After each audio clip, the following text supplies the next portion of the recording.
Okay, just imagine for a second. You become rich overnight. Maybe it's a crazy crypto investment that pays off, or a long-lost relative leaves you a fortune. Sounds like a dream, right? Well, for some people, it's not a dream, it's reality. But the real question is, what would you do next? What's the first thing you'd buy? A new car? The dream house? Maybe you tell your boss exactly what you think and walk out the door right then and there. I mean, it's a fun fantasy, we've all had it. But here's the crazy thing. For a lot of people, that dream quickly turns into an absolute nightmare. You see, the harsh reality is that for most people, sudden wealth is the beginning of the end. We're talking lost friendships, family turning on you, higher rates of substance abuse, and even divorce. Most people just aren't emotionally or financially prepared for it. And that's exactly why we're doing this, a survival guide for sudden wealth. So what's your first move? Your first and honestly most important rule? You tell no one. Absolutely no one. You go completely dark. Privacy is now your number one asset, and there's a very tragic reason why. To understand just how important this is, I want to tell you about a man named Jack Whitaker. He's a perfect example of what happens when you do the exact opposite, and the consequences were, well, devastating. So, back in 2002, Jack hit the Powerball jackpot for nearly $315 million. At the time, it was the largest jackpot ever won by a single ticket. I mean, can you even imagine? Overnight, he was launched into the stratosphere of the super wealthy.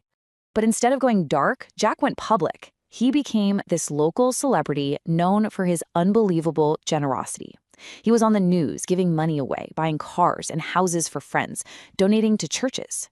On the surface, it sounds like a dream come true, doesn't it? But in reality, his life completely fell apart. His wife divorced him. People he thought were his friends just used him for money and disappeared. And in the most tragic turn of all, his beloved granddaughter died from a drug overdose, fueled by the money and the people it attracted. Jack himself said it best. His lack of privacy destroyed everything he cared about. Jack's story really hammers home why the first rule of survival is to become stealth rich. Think of it like a financial invisibility cloak. It's your number one defense. Because as soon as the world knows you have money, everybody wants a piece, and not always in a good way. Being stealthy is how you protect not just your money, but yourself and the people you actually love. Okay, so once you've secured your privacy and gone dark, you enter the next critical phase, what we call the 6-month cool down. This is probably the most dangerous period, and your main job during these 6 months is to do basically nothing. No big purchases, no life-altering decisions. You just need to breathe and let the shock wear off. Now, you've probably heard the advice, don't quit your job. I'm going to tweak that a little. I'd say definitely quit that job, the one you hate, but don't quit working. And why is that? Because honestly, a rich person with nothing to do all day is a recipe for disaster. That's when boredom kicks in, and boredom leads to terrible investments and just reckless spending. Finding work that you actually enjoy gives you purpose and keeps you grounded. So during your cool down, you can make a few smart, quiet moves. First up, create a debt hit list. But you have to be strategic about it. You go after the high-interest stuff first. We're talking credit cards. Paying off a card with 25% interest is like getting a guaranteed 25% return on your money. You can't beat that.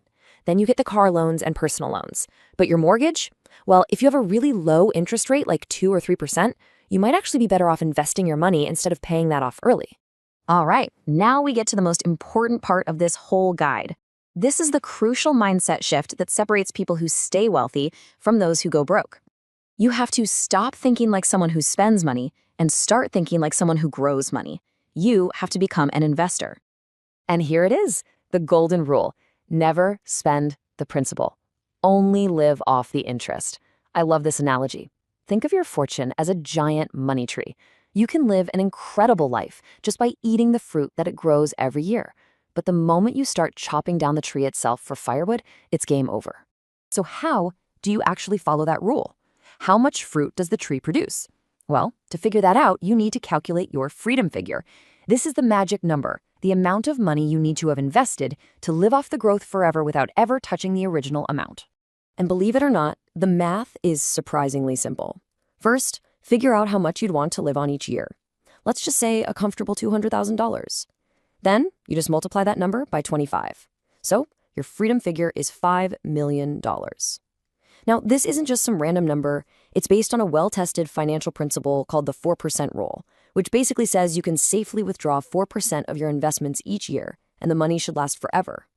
So, you have your freedom figure, that $5 million bucks. What do you do with it? You can't just let it sit in a checking account. Inflation would eat it alive. No, now it's time to build your money fortress. This is an investment strategy that's not about getting rich. You're already there. This is about staying rich. It's about preserving your wealth and generating that steady income. Now, this is just an example, but look at the diversification. The key here is balance. You've got different buckets for different jobs, some for growth, some for stability, some for cash flow. Remember, the game has changed. You're not trying to hit a home run anymore. You're just trying to win the game. Let's break that down real quick. You've got stocks for long-term growth. You've got bonds, which are like the shock absorbers for when the market gets bumpy. Real estate can provide amazing cash flow. A high-yield savings account is your emergency fund. It's safe and you can get to it quickly. And maybe you take a small piece for a moonshot, like crypto. A balanced portfolio like this could easily generate way more than the $200,000 a year you need. But hang on a second. If you've been doing the math along with me, you might have noticed something's a little off. All those investments only add up to $4.5 million, but our freedom figure was $5 million. So where's the last $500,000? That last 500 grand, that's for you, right now. That is your fun money. Go buy the car, take the incredible trip, see the world. Because this whole plan isn't about restriction, it's about building a structure for sustainable freedom, which includes having some guilt-free fun right now. Because at the end of the day, this whole thing isn't really about the stuff, the cars, the houses, whatever. That's not the real prize. The people who successfully manage wealth are the ones who realize they can use money to buy back their time. And that is the ultimate luxury. True wealth is freedom. It's waking up every single morning and getting to decide exactly how you want to spend your day. So let me ask you that question one last time. If money was truly no object, if you had complete and total freedom, what would you do with your time?